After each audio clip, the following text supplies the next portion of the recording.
Hi hello friends, welcome to Mouni cine updates. இந்த வீடியோவில் சுவாமி பற்றின ஒரு ஸ்பெஷல் அப்டேட் பார்க்கலாம். நிறைய இன்ட்ரெஸ்டிங்கான அப்டேட் வந்து நான் ஷேர் பண்ண போகிறேன். என்ன அப்படின்னு பார்த்தீங்கன்னா, ஃபர்ஸ்ட்டாக நேற்றுக்கு நம்ம சுவாமி ப்ரோ வந்து ஒரு ரீல்ஸ் வந்து ஷேர் பண்ணியிருந்தாங்க. இப்போ வந்து நுவ்வு நின்று பிரேமா ஷூட்டிங்கில் வந்து இருக்காங்க.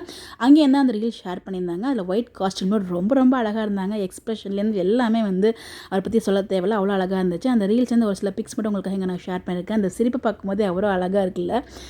காலா மூவிலேருந்து கண்ணம்மா சாங் தான் ரீல்ஸ் பண்ணியிருந்தாங்க. இந்த ரீல்ஸ்க்கு கீழே கண்ணம்மா அப்படின்னு சொல்லிட்டு கேப்ஷன் கொடுத்துருப்பாங்க. அதை பார்த்ததும் நம்ம சுவாமி ப்ரோ ஃபேன்ஸ்லாம் யாரா அந்த கண்ணம்மா அப்படின்னு சொல்லிட்டு மனசுக்குள்ளே ஓடிட்டுருக்கு. ஸோ எனக்கு தெரிஞ்ச அது வந்து சும்மா போஸ்ட் அந்த சாங்காக போட்டிருப்பாங்கன்னு நினைக்கிறேன். ஸோ அவங்க போட்டிருக்க கண்ணம்மா அப்படிங்கிற கேப்ஷனுக்கு உங்களுக்கு எதுவும் தோணுச்சுன்னா மறக்காமல் அதை கமெண்ட்டில் ஷேர் பண்ணுங்கள். முன்னாடிலாம் பார்த்தீங்கன்னா நம்ம சுவாமி ப்ரோ அவ்வளோ வந்து எந்த போஸ்ட் ரீல்ஸ்லாம் அவ்வளோ ஷேர் பண்ண மாட்டாங்க. பட் இப்போ ஃபேன்ஸ்க்காக வந்து எல்லாமே ஷேர் பண்ணதை பார்க்குறது ரொம்பவே ஹாப்பியாக இருக்குது. அவர் ஃபேன்ஸ் வந்து எவ்வளோ மதிக்கிறார் அப்படின்னு சொல்லிட்டு. சுவாமியை பற்றின அடுத்த இன்ட்ரெஸ்டிங்கான அப்டேட் வந்து இது எக்ஸ்பயர்டான ஒரு அப்டேட் கூட சொல்லலாம். பிகாஸ் நான் சுவாமியோட ஃபேனாக இருந்துட்டு ஸோ கண்டிப்பாக அதை ஷேர் பண்ணணும்னு நினச்சி தான் நான் ஷேர் பண்ணுறேன்.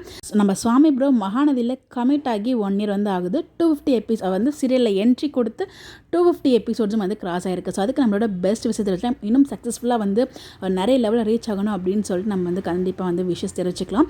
இந்த இடத்துல நம்ம சுவாமி ப்ரோ ஃபஸ்ட் சீனில் வந்து ஒரு ரிமோட் எடுத்துகிட்டு அவ்வளோ ஒரு கோவக்காராக பார்த்த நம்ம விஜய் இப்போ வந்து ரொம்ப காராக கியூட்டி பையா லவ்வர் பாயாக வந்து பார்க்குறதுக்கு ரொம்பவே வந்து ஹாப்பியாக இருக்குது. ஸோ நம்மளுக்கு இப்படி இருக்க ஒரு விஜய் தான் பிடிச்சிருக்கு. ஸோ இந்த இடத்துல ஒரு ரிமைண்ட் பண்ண நினைக்கிறேன். நம்ம டேரக்டர் வந்து சொல்லுவாங்க, நீங்கள் கோவக்காராக விஜய் பார்க்குறத விட அவர் சிரிக்க ஆரம்பிச்சிட்டா நீங்கள் வந்து நிவீனை மறந்துடுவீங்க அப்படின்னு சொல்லிட்டு அவர் சொன்ன வார்த்தை வந்து 100% இல்லைங்க 200% வந்து கரெக்ட் பண்ணியிருக்காரு.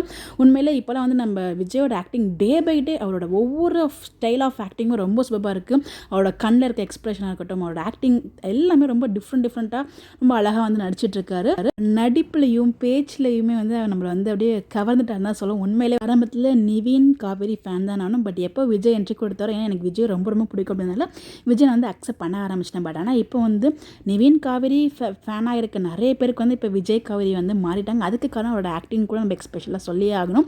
ஸோ கண்டிப்பாக ஒன்ஸ் அகேன் இவருக்கு நம்மளோட பெஸ்ட் விஷஸ் தெரிவிச்சுக்கலாம். இவருக்கு யாரெல்லாம் விஷ் பண்ணிருக்கலாம் மறக்காமல் கமெண்ட்டில் விஷ் பண்ணுங்கள். யார் அந்த கண்ணம்மாவாக இருக்கும் அப்படின்னு சொல்லிட்டு மறக்காமல் உங்களோட கருத்தை கமெண்ட்டில் போஸ்ட் பண்ணுங்கள். Bye by.